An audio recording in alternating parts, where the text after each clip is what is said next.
Boa tarde a todos os presentes.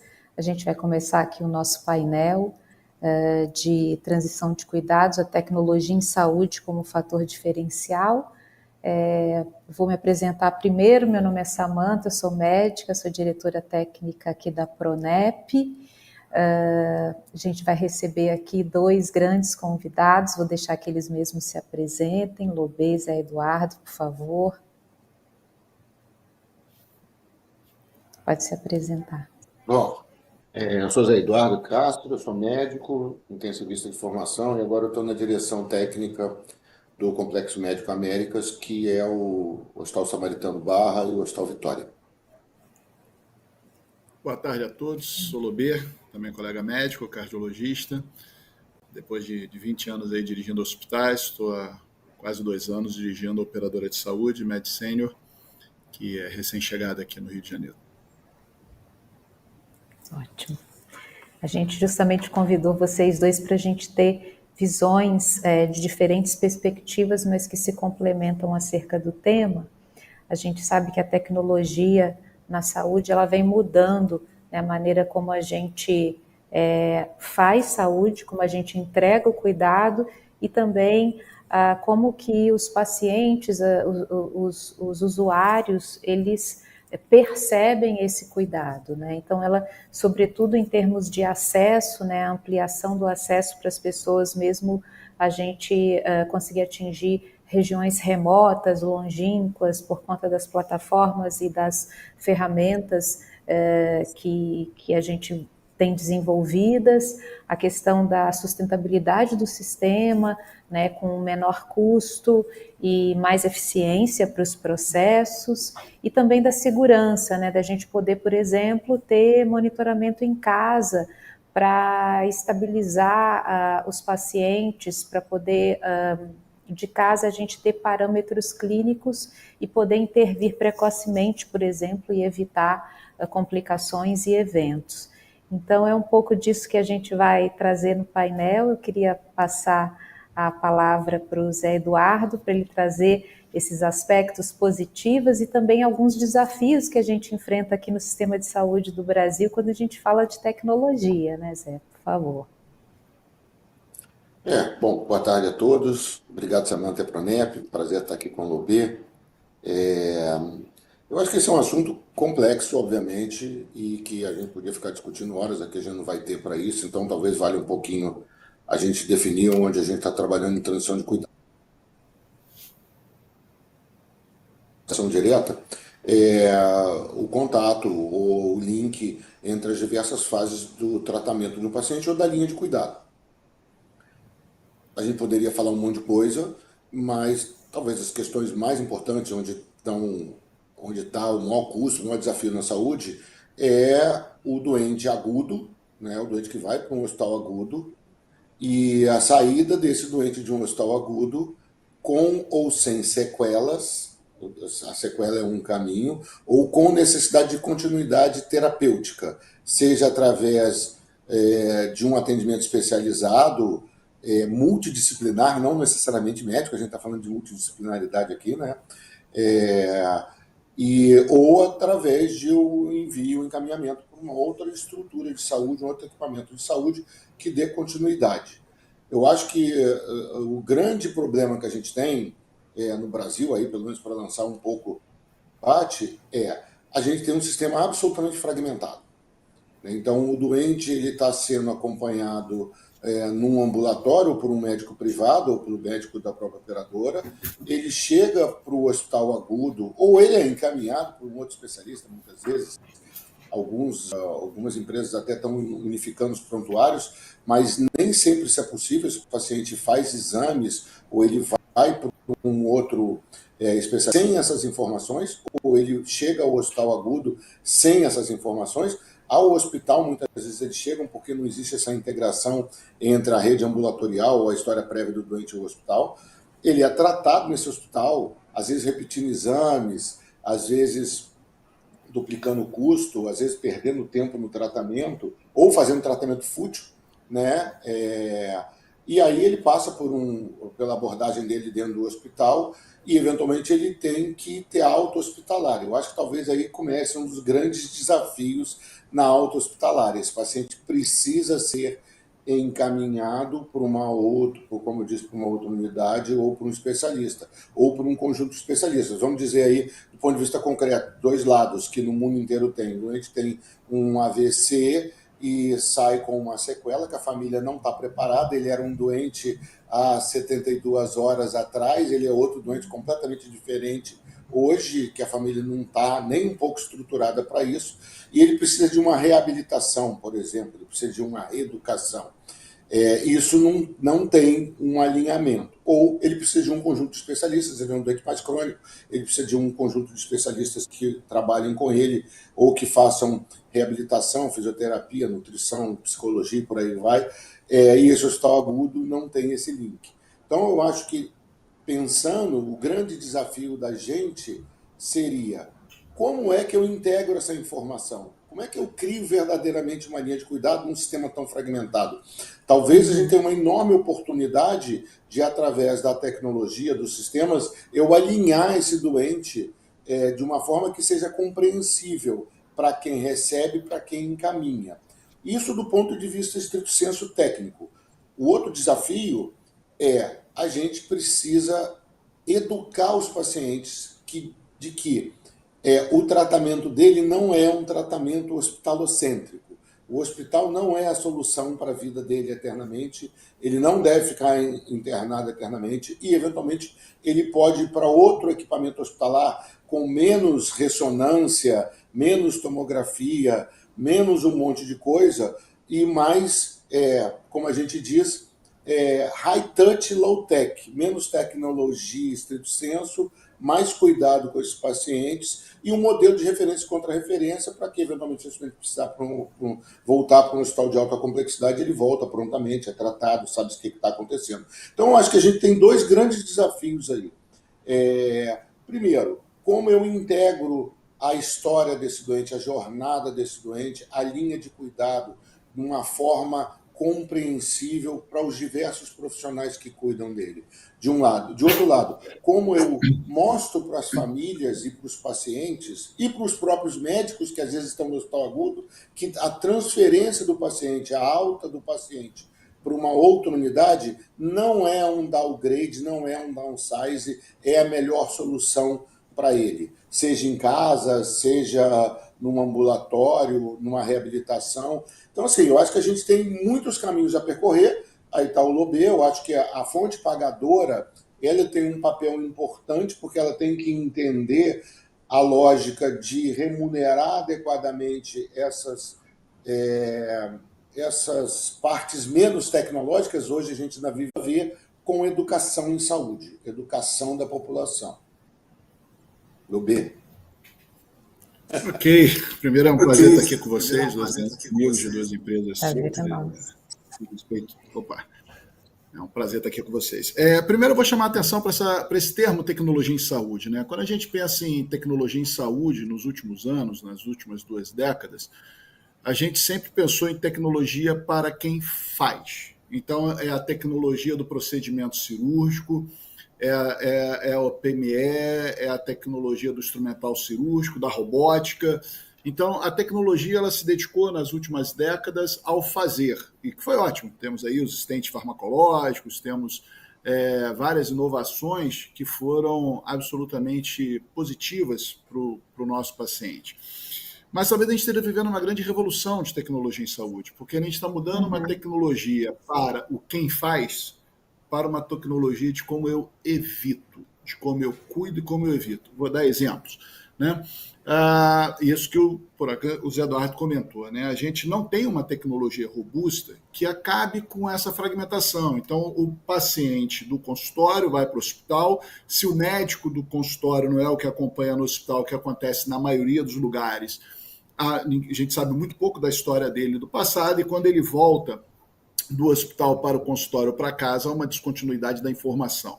Então, a gente tendo um sistema de informação que vai contemplar tudo isso, a gente vai conhecer verdadeiramente o nosso paciente. Então, eu acho que a grande revolução tecnológica, o primeiro ponto como fator diferencial é startups e várias outras incentivos da gente conseguir evitar a tecnologia no fazer para a tecnologia no evitar, né?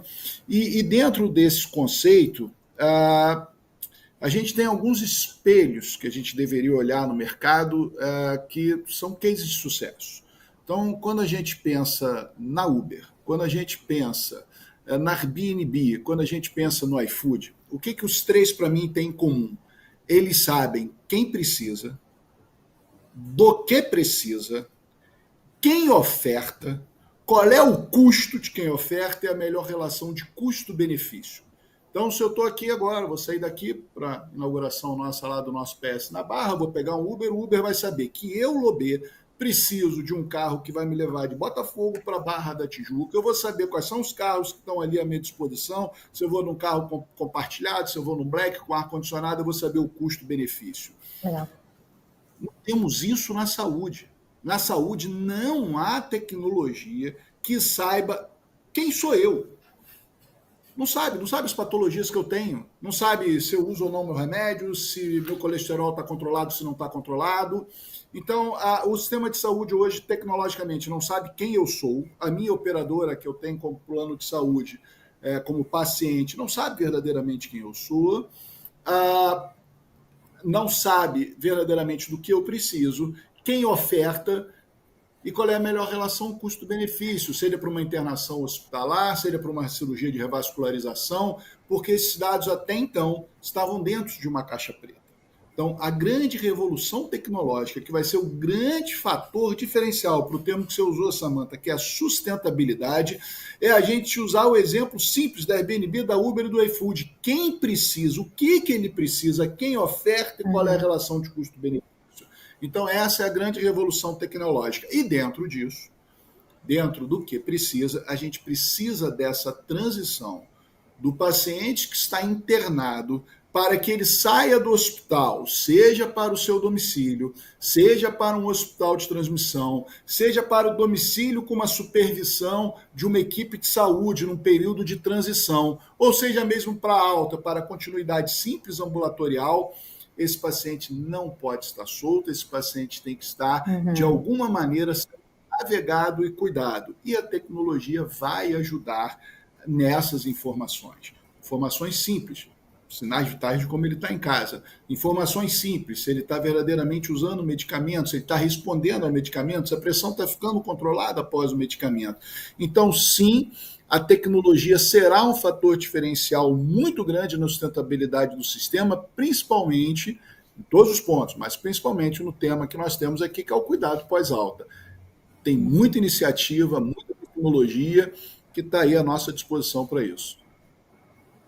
Só um comentário aí do Lobê, pegando o gancho do que você falou, acho que 2 pontos super importantes. Um é que eu acho que você falou uma coisa interessante, a tecnologia está saindo de quem faz para quem é servido, que na verdade é o objeto do que a gente faz. Na verdade, a gente está ali para tratar o paciente, né? Isso sai do modelo médico-cêntrico, hospitalocêntrico e alta rentabilidade para a lógica do paciente. O que o paciente precisa? Né? O que é a linha de cuidado que esse paciente precisa? Vamos olhar para ele como é que a gente... Zé travou. Está me ouvindo, Já Samantha? travou. Tô. Então vou roubar. Voltou, Zé. Você tinha travado 1 minuto. Pode continuar. Então, assim, eu acho que sai sai do lado do médico, do lado do hospital, para o lado do usuário, que é importante. E outro ponto, só para, tentando ser o mais breve possível, o Lobê falou dessas questões da tecnologia. Eu tenho um amigo que trabalha com TI e ele uma vez fez um comentário para mim que eu achei super pertinente. Ele falou, cara, uma das coisas mais assustadoras em medicina é que ele trabalha na área bancária. A gente conseguiu fazer com que os banqueiros que querem tomar 1 centavo do outro, eles se importam com 1 centavo, que eles integrassem o sistema dos bancos. Eles todos trabalham juntos. E vocês que são médicos e trabalham na área de saúde, que não deveriam ter o dinheiro, o interesse no centavo, não conseguem integrar uma informação técnica. A tecnologia está aí há séculos, ela já é adotada pelos bancos de transmissão just in time da informação de tudo que é relevante. Ela já está aí. A gente só precisa adotá-la, pelo menos para o que é relevante. Né? Zé, É assustador que a gente não consiga fazer isso. Eu tive essa semana um idoso... Oi, Samanta. Fala, não, por favor. Fala, Lobe. Não, eu ia falar eu tive essa semana... Pode falar. Pode seguir. Eu tive essa semana um idoso da minha casa, um idoso internado. Essa semana. Foi de alta no domingo. E eu estou em busca aqui, por conta, né, dos riscos. É uma pessoa que tem total indicação para fazer uma artroplastia de quadril e não quer fazer, tem quase 90 anos, e tem grande dificuldade então, para se locomover, usa andador, e está com outros problemas clínicos que essa semana levaram para a internação. E aí, falando em tecnologias, nas sincronicidades, eu não sei se vocês conhecem isso aqui. Isso aqui é complemento disso aqui que eu estou providenciando para o meu idoso. Vou dizer o que é isso. Isso aqui é como se fosse um telefone, mas ele não precisa ligar. Só aperta o botão do meio e em poucos segundos alguém atende lá e pergunta, tá tudo bem? Então esse meu idoso lá do meu lar mora sozinho e vai poder aqui, vai ter alguém e ali vai estar cadastrado qualquer coisa ligar para mim, né? O filho médico. E esse aqui anda com um cordão ou com um relógio, ou seja, como ela tem uma grande dificuldade para chegar nessa base, ela vai andar com isso aqui ou no cordão ou em forma de relógio, e ela aperta aqui e aciona. Isso é tecnologia como um fator diferencial. Ela mora sozinha, tem quase 90 anos, uma cabeça maravilhosa, dá aula de francês o dia inteiro ainda pela internet, maravilhosamente bem, só que tem um quadril que ela não quer operar e tem outras situações clínicas que foram que motivaram lá a internação.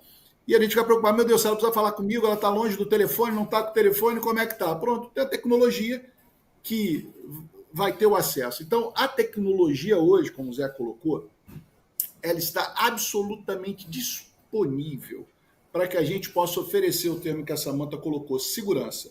Os nossos idosos estão em casa, muitas das vezes sozinhos, para aqueles que ainda têm capacidade de ficar sozinho, mas que têm as suas limitações.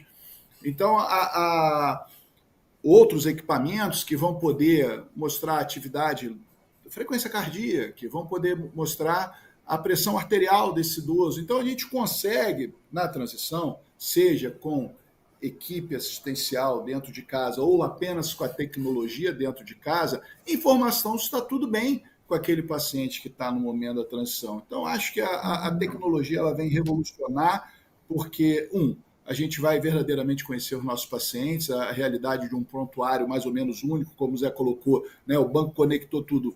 Isso vai acontecer muito em breve, porque hoje, cada vez mais, o serviço está verticalizado. A maior operadora do país, que tem 8 milhões de vidas, é um serviço verticalizado, ela tem seus hospitais. A segunda maior, as outras maiores operadoras que têm 4 milhões de vidas, como a Sul América, hoje ela já é praticamente Redditor. A Amil, que tem quase 4 milhões de vidas, tem seus hospitais verticalizados. Então, hoje, a conexão da informação, querendo ou não, pelo modelo vertical que está se consolidando no nosso país, ele vai ser transparente. Então, o paciente, o médico vai poder conseguir acessar aquela informação do ambulatório e aquilo que aconteceu no hospital, porque num sistema verticalizado, que está acontecendo já com as maiores operadoras, a gente vai conseguir entender um pouco melhor esse paciente. E se a gente levar esse conhecimento para o que acontece em casa, tendo serviços de assistência domiciliar conectados, que não precisam ser próprios, né? Então, eu não preciso ter um serviço de transição, equipe que preste cuidado em casa, que seja vertical da operadora. Não preciso. Eu só preciso que ela tenha acesso aos dados, que ela conheça o meu paciente e que ela consiga transmitir com os meus canais de cuidado o que está acontecendo com o paciente. Olha, ele está descompensando, vou precisar levar para o hospital, olha, eu vou precisar disso. Então, eu acho que a revolução tecnológica ela vai abreviar muito, melhorar muito a transparência, abreviar os caminhos. Eu acho, Lubê, que só a gente tem que tomar cuidado uma coisa, o que você falou é absolutamente pertinente, a gente está caminhando por um modelo de integração da informação, mas não porque o centro é o paciente, mas é porque a gente está tendo várias verticalizações, então cada nicho no seu grupo. Mas aí, se você pensar, quando o Isso cara aí. sair lá da AMI ou for para a Med Senior, da Med Senior para Prevent Senior, vai por aí afora, se essa informação também não transitar, fica lá. Então, ficou 3 anos num, 3 anos no outro, aí fica replicando o sistema. Mas Eu se ela acho. tiver com o paciente e ele der permissão para seguir, vai ser um sucesso. Isso, eu acho que o que a gente tem que caminhar é para uma lógica do paciente, né? Quer dizer, aquele prontuário do paciente, Sim, um prontuário integrado, com, sim, obviamente, as devidas restrições e os privilégios de acesso de quem tem que ter, mas o histórico dele ali, para que a gente não tenha a realidade do mercado, que é o mesmo paciente vai a 4 médicos e 4 médicos pedem 4 ressonâncias, ninguém vê sim. nenhum dos exames que são repetidos e, na verdade, nem precisava ter feito, ele precisava de ter ser encaminhado para um serviço de fisioterapia que deveria ser pago adequadamente, 3 minutos por R$ 7, mas sim mais tempo para fazer o tratamento, um fisioterapeuta por meia hora, 1 hora com o doente recebendo para aquilo, para que ele não vá ao médico toda hora, para que ele não repita a ressonância, para que ele não tenha a incapacidade, para que ele não falte ao trabalho. Então, eu acho que assim, a gente tem que virar esse sistema. E eu acho que o que vai virar, na verdade, é essa informação estar centrada na lógica do doente ser está em poder dele. Né? Ele tem que ser o dono daquilo, ele tem que cobrar que o sistema funcione em função dele. E, obviamente, com isso a gente vai poder começar a ter os encaminhamentos. E uma coisa importante que a gente também tem que falar, para o médico, para o hospital agudo, por exemplo, que é o que eu faço, tem um hospital de alta complexidade, é super importante ter o feedback, porque a gente perde esse doente. Então, quando ele vai para a Pronep, para um cuidado, quando ele vai para um outro hospital de transição, às vezes eu não sei mais o que aconteceu com ele, aquele médico não sabe, mas se ele tem um feedback, ele entende que o doente melhorou, que o encaminhamento melhorou, ele começa a encaminhar outros doentes, ele tem confiança, ele já fala com a família no primeiro instante. Quando o doente chega e fala, olha, ele vai ficar internado aqui 2, 3, 4 dias. Os doentes ortopédicos são exemplo disso. Eu deveria fazer cirurgias das artroplastias, artroplatia de quadril aí do seu parente, eventualmente ele seria operado e ficaria 24 horas no hospital agudo, 48 horas no hospital agudo, ele continuaria internado, continuaria, mas num outro tipo de hospital, com uma reabilitação mais no modelo dele, depois iria para casa rapidamente com uma fisioterapia individualizada, num primeiro instante em casa, depois até ele poder se deslocar. Eu acho que são esses paradigmas que a gente tem que quebrar, comportamentais. Aí não é tecnologia, é um paradigma comportamental, é processual, de como é que a gente faria isso. Acho que a tecnologia vai trazer a questão do desenho da linha de cuidado, da integração da informação e da permissão da gente ter o feedback do que está acontecendo e não perder. Porque o grande problema é que cada um está no seu cluster, no seu silo, e esquece o resto do mundo. E como eu ganho dinheiro para o doente ficar dentro do hospital, ele fica. Acho que é verdade. Não tem segurança para mandar ele para fora, não tem às vezes nem para onde mandá-lo. Aí vai distorcendo o sistema, né? Acho que a gente realmente tem que reeducar, obviamente a gente tem que reeducar os pacientes de entrada, porque ninguém acredita, ninguém nem sabe direito o que é transição de cuidados, né, gente? Hoje o mundo é dividido em hospital agudo e home care para cuidar da sequela que eu não vou cuidar, que não tem nada a ver com home care. Né? Eu vou fazer um suporte social. Então, acho Sim, que não é isso, é uma distorção que a gente foi criando que está tornando o sistema absolutamente inviável. sim.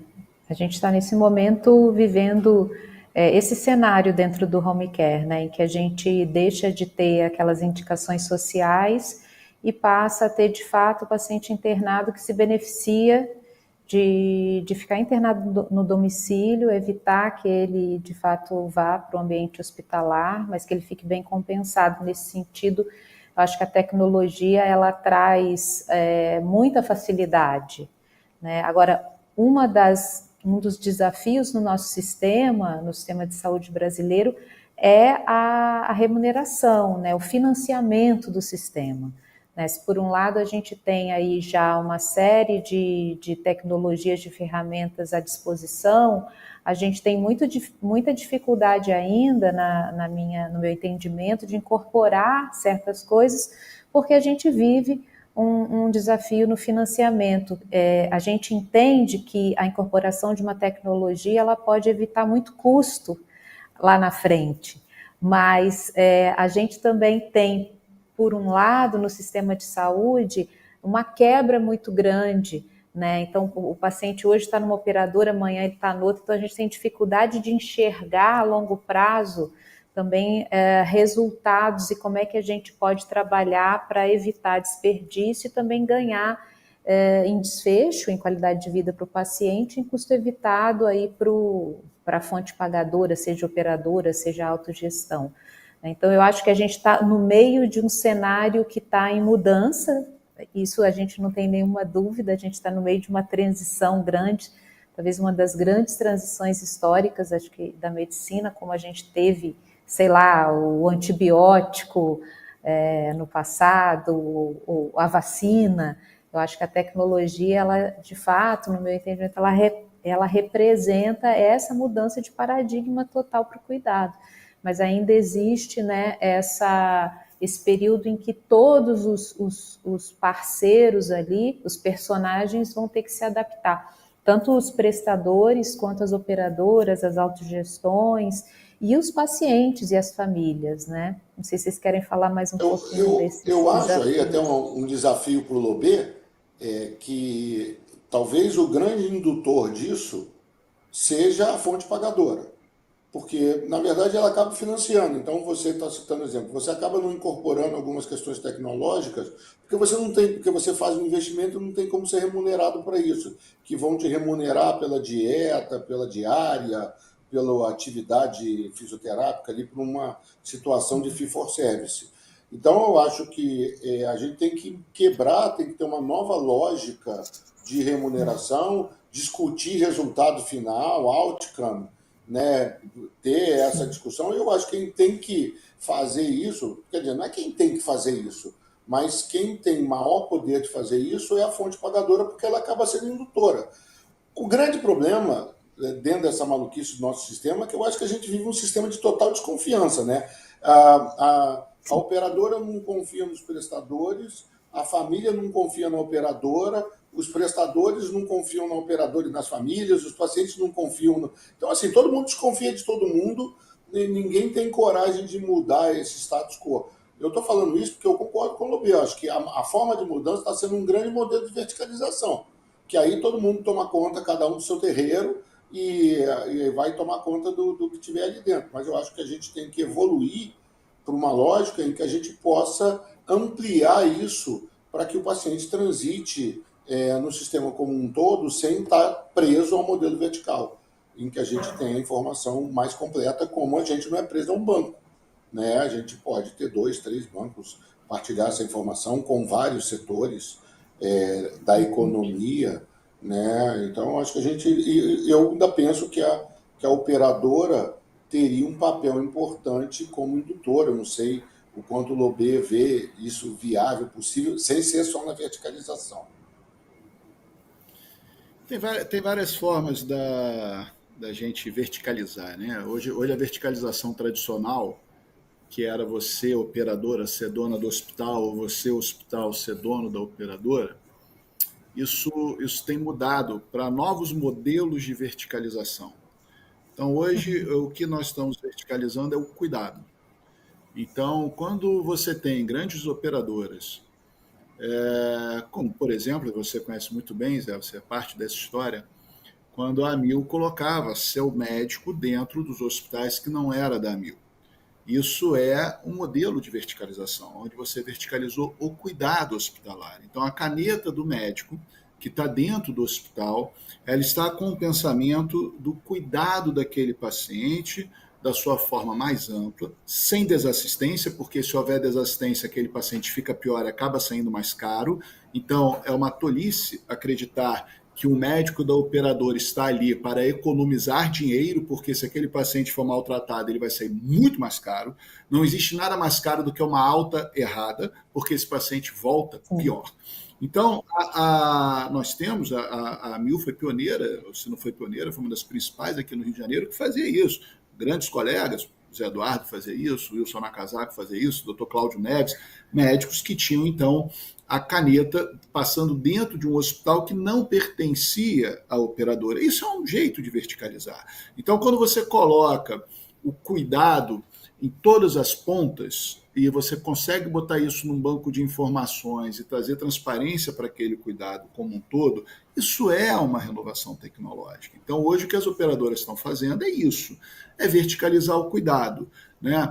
Verticalizar o PS tem sido uma prática comum das operadoras fazer isso. A Mil tem vários PS espalhados pelo Rio de Janeiro, desconectados de hospitais, a Unimed tem vários PS desconectados de hospitais, a Medicine inaugura hoje aqui no Rio de Janeiro o seu primeiro de 4 PS que vai inaugurar dentro desses 18 meses o pronto-socorro. Por quê? Porque esse paciente agudo vai chegar e a partir do momento que esse paciente agudo chega, ele já fica completamente acolhido. E ele não sai de alta perdido. Às vezes o ambulatório é no andar de cima, como alguns prédios nossos serão. Então ele sai de alta dali já com a sua consulta no andar de cima, com um geriatra, com um clínico, que vai desenhar uma linha de cuidado para ele de acordo com a sua necessidade. Então, há realmente uma forma nova, que não é não vamos dizer que ela é totalmente nova, porque esse modelo já existe, ela só está ganhando muita intensidade desse acolhimento desde o PS, esse acolhimento dentro do hospital e o paciente recebendo alta. Eu não preciso ter meu médico na casa do paciente, mas aquele médico que está lá, uma conexão gigantesca com o time dos médicos da operadora, num sistema de referência e contra-referência e passagem de informações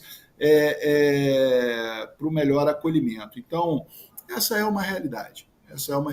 Tipos diferentes de verticalização, nem que sejam verticalizações por parcerias, por fidelização ali entre, sim, por exemplo, um hospital de transição ou uma equipe de transição na casa e o paciente. Mas essas conexões, elas vão ser vitais para que o sistema seja sustentável, porque o sistema não está sustentável, né? Quando a gente fala muito, não, operadora, fonte pagadora, se nós observarmos no país o grupo de médicos cooperados, as famosas Unimeds pelo país, é que detém percentualmente, são várias Unimeds, mas detém pessoalmente a maior quantidade dos planos de saúde. E quase todas o médico está tendo que colocar dinheiro ou está sendo descontado da sua remuneração em prol. Então, quem está realmente financiando o sistema privado no país? Ou é o médico de uma cooperativa, ou é, por exemplo, uma empresa americana que comprou uma operadora e há anos que ela coloca dinheiro. Então, ela que está subsidiando. Então, você tem uma das maiores cooperativas do mundo, são uma das maiores cooperativas médicas do mundo, que os médicos estão subsidiando. Uma das maiores operadoras do país, com a empresa que comprou tendo que aportar dinheiro. Então, a fonte pagadora é realmente quem está sendo. Aí a gente vai em cima lá do dono do supermercado para aumentar a mensalidade dele, ele não aguenta, porque o plano de saúde, em muitas empresas, já é mais caro para o dono daquela indústria do que a sua matéria-prima do que ele fabrica. E ele não está mais conseguindo pagar. Ele não está mais conseguindo sequer ter aquele funcionário como CLT e está mudando ele para PJ. Isso já é uma realidade do sistema de saúde. Quais são os hospitais hoje que tem médico CLT? Hospitais privados? Quase nenhum. E aí aquele médico hoje não tem mais plano de saúde porque ele virou um PJ, ele que pague. Então, os empregadores não estão mais conseguindo. Então, a verdadeira palavra de quem a fonte pagadora são as famílias, as fontes pagadoras são as empresas que pagam o plano de saúde. Se elas não conseguem mais financiar, essas operadoras ficam no vermelho, como estão, 87% de sinistralidade, cada uma se virando de um jeito, né? Ou aquelas que estão conseguindo desempenhar muito bem um cuidado, estão com a sua sinistralidade mais baixa. Mas são aqueles que estão conseguindo cuidar realmente do paciente, do ponto de vista de atenção primária, de atenção secundária, de evitar reinternação, de quando o paciente vai para casa ter um time todo cuidando. Essas são as que estão com a menor sinistralidade. Ainda bem, Med Senior é uma delas, tem uma das menores sinistralidades do país. Então, mas é isso, é você ter o cuidado absolutamente amarrado. Mas eu acho, Lodê, que você falou uma coisa importante. Quem banca o sistema são as pessoas. Sim, porque é um modelo mutual. Todo mundo esquece que é uma grande mútua e que está todo mundo pagando. Mas o que eu digo, eu acho que e tem que existir alguém no sistema que seja o fio condutor ou o fio indutor dessa nova conscientização, que eu acho que é a revolução da tecnologia no mais amplo sentido. Tecnologia pode ser só você comunicar um com o outro no telefone, isso é tecnologia, como a gente faz a comunicação, mas essa questão de como a gente usa a tecnologia, startup é uma coisa mais antiga, e como a gente comunica com as famílias e educa as pessoas nesse sentido, de que precisa ter uma educação, precisa ter uma noção do que acontece no sistema. É nesse sentido que eu falo, o gestor coletivo desta mútua Perfeito. talvez tenha um papel importante na educação e no fio condutor desse processo de transformação, que ele não pode ser deixado também ao léu, porque são tantas forças produtivas, tantas ideias diferentes, que os vetores nunca vão se encontrar. Eu acho que a gente tem que ter um fio condutor. Concordo com você que a gente já tem algumas noções. Os sistemas autogeridos de forma mais consciente, mais controlada, são os que estão conseguindo sobreviver. Os abertos e sem controle nenhum estão em risco. Então, a gente precisa dar uma realinhada. Pessoal, a gente chegou até o final do nosso painel aqui, passou super rápido. Eu acho que a gente teve aqui uma conversa muito ampla, a gente passou desde macro gestão, falando de sustentabilidade, de financiamento, até o cuidado e o relacionamento com as famílias, o high touch e a baixa densidade tecnológica. Isso. Então, eu queria agradecer muito, queria saber da organização se tem alguma dúvida, alguma pergunta sobre o painel. Deixa eu ver se ela me responde aqui. Acho que...